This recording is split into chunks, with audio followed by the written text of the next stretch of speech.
السلام علیکم ویورز، آج کی یہ ریمیڈی ہیلتھ ٹپ سے ریلیٹڈ ہے۔ آنتوں کی سوزش اور ورم کے بارے میں ہے۔ بہت سے لوگ اس کا شکار ہیں جسے اریٹیبل باؤل سنڈروم بھی کہا جاتا ہے۔ کیا شہر کیا دیہات، ہمارے ملک کی 90% آبادی اس مرض کا شکار ہے۔ آنتوں کی سوزش اور ورم اس دور جدید کا خاص تحفہ ہے۔ کیمیکلز والے پھل اور سبزیاں کھانے سے ذہنی دباؤ، ڈپریشن، کثرت گوشت خوری، ہوٹلنگ، فی زمانہ مہنگائی کا غم، بڑھتی ہوئی بے روزگاری، بے وقت کھانا، تیز مرچ مسالہ جات کا استعمال، رنج و غم، اینٹی بایوٹکس کا استعمال اور بھوکے رہنا بھی اس کے اسباب ہیں۔ شروع مرض میں ناف کے گرد ہلکا ہلکا درد رہتا ہے جو کھانا کھانے کے بعد بڑھ جاتا ہے۔ پاخانہ بے قاعدہ آتا ہے، بھوک کم لگتی ہے، بے خوابی کی شکایت رہنے لگتی ہے، پھر پیٹ بھاری رہنے لگتا ہے، بھوک بالکل بند ہو جاتی ہے، بس ڈکار آتے ہیں، کھانے کے فوراً بعد پخانے کی حاجت ہوتی ہے، تھوڑا تھوڑا پخانا بار بار آنے لگتا ہے، پھر سوزش ورم کے درجہ میں داخل ہو جاتی ہے تو قبض رہنے لگتی ہے، پیٹ سخت ہو جاتا ہے، درد ہر وقت پریشان کرتا ہے، حتیٰ کہ چلنا پھرنا مشکل ہو جاتا ہے، مریض صاحب فراش ہو جاتا ہے، رنگ پیلا ہو جاتا ہے۔ ورم اگر اثناء اشری 12 انگشتی آنت تک پہنچ جائے تو یرقان ہو جاتا ہے، ہلکا بخار رہتا ہے، طبیعت پر نیم بے ہوشی طاری رہتی ہے اور مریض اسی حالت میں دنیا سے رخصت ہو جاتا ہے۔ علاج میں اب تک جتنا اسپغول کی کھیر کو مجرب پایا گیا ہے، شاید ہی کوئی دوا اتنی مؤثر ہو۔ احتیاطی تدابیر کے طور پر کیسٹر آئل پیٹ کے اوپر روزانہ رات کو لگائیں تاکہ آنتیں نرم رہیں۔ اگر قبض ہو تو 20 گرام کیسٹر آئل 300 گرام دودھ نیم گرم دودھ میں ملا کر پئیں یا پلائیں۔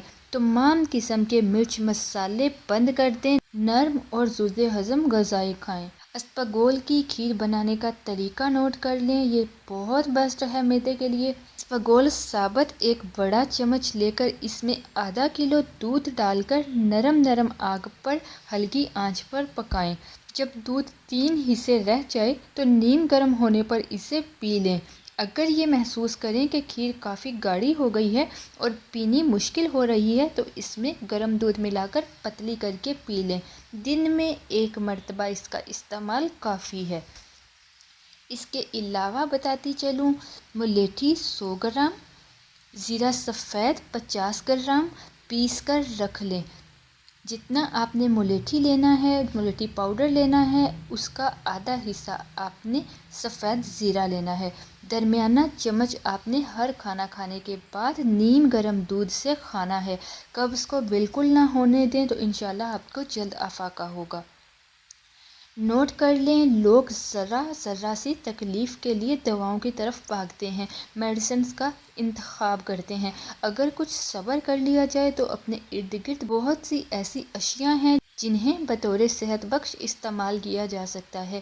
جیسے آنتوں کے امراض کے لیے پھل اتنے مفید ہیں کہ دوا کی ضرورت ہی باقی نہیں رہتی، کیونکہ پھل چونکہ ریشہ دار ہوتے ہیں اور یہ آنتوں کو ہر وقت ردی مواد سے صاف کرتے ہیں، اس لیے آنتوں کے معمولی مرض سے لے کر ورم، السر، کینسر تک پھل نہایت ہی مفید ہیں۔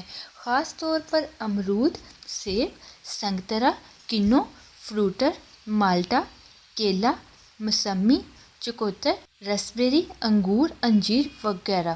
خصوصاً انجیر آنتوں کے لیے نہایت ہی مفید خشک پھل ہے۔ اگر تازہ مل جائے تو سونے پر سہاگا والی بات ہوگی۔ تازہ انجیر نمک لگا کر کھانے سے اول پیٹ کے کیڑے مر جاتے ہیں، دوم قبض نہیں ہونے دیتی یہ انجیر، سوم معدہ اور آنتوں کو قوت دیتی ہے، 4 نمبر پہ آنتوں کو ردی مواد سے صاف کرتی ہے۔ وقتی طور پر طری گرمی پیدا کر کے آنتوں کی سوزش دور کرنے کا سبب بن جاتی ہے۔ اگر آپ ان ٹپس پہ عمل کرتے ہوئے علاج کے ساتھ پرہیز پر عمل کریں گے اور ان باتوں کو اپنے ذہن میں رکھیں گے تو انشاءاللہ آپ بہت جلد IBS سے چھٹکارا پا سکتے ہیں۔